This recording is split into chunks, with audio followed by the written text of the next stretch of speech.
Minsan sa may kalayaan tayo'y nagkatagpuan, may mga sariling ginig at kanya-kanya. Kung yun, narinig tayo 7 mo na shot, pupuntahan natin Sa ilalim ng isang bubong, mga sikreto ibinigay kahit na kung narinig ko ang favorite, yun ay yung mga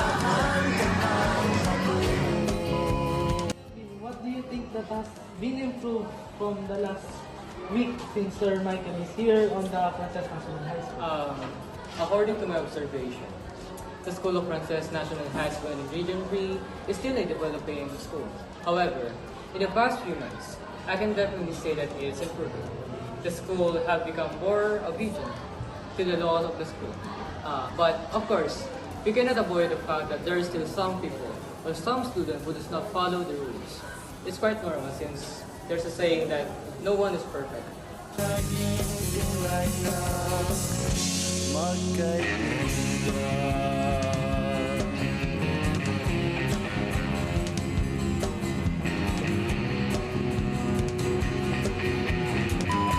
Ano po yung mga improvement at mapapaunlad pa po ng mga bagay dito sa school natin?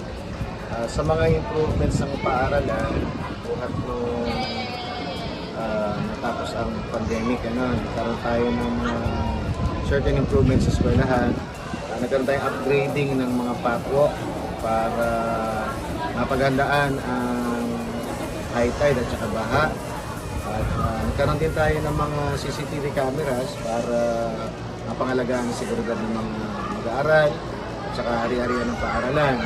Nagkaroon din tayo ng solar power spotlights para din sa mabilis at mas epektibong pagmamonitor ng kaayusan at safety, security ng mga utilities natin at saka ng mga security personnel.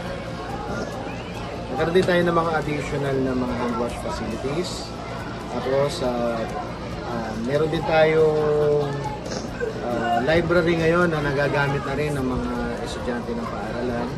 At meron ding accessible na internet connection para doon kung sakaling may mga gagamit at magre-request para rito.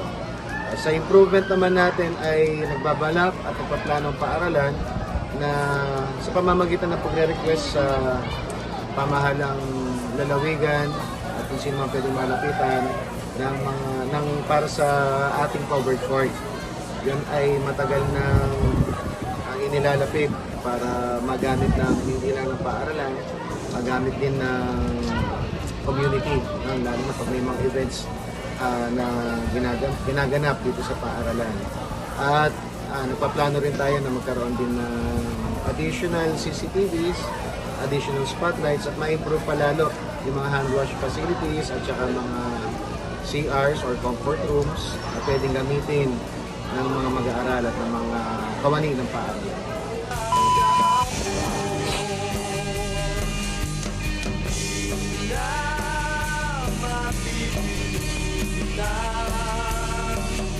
Buhay ng ating pinagsamahan.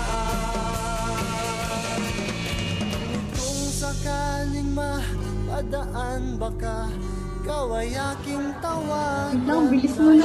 The School of Frances National High School in Region 3. Huwag mong galawin!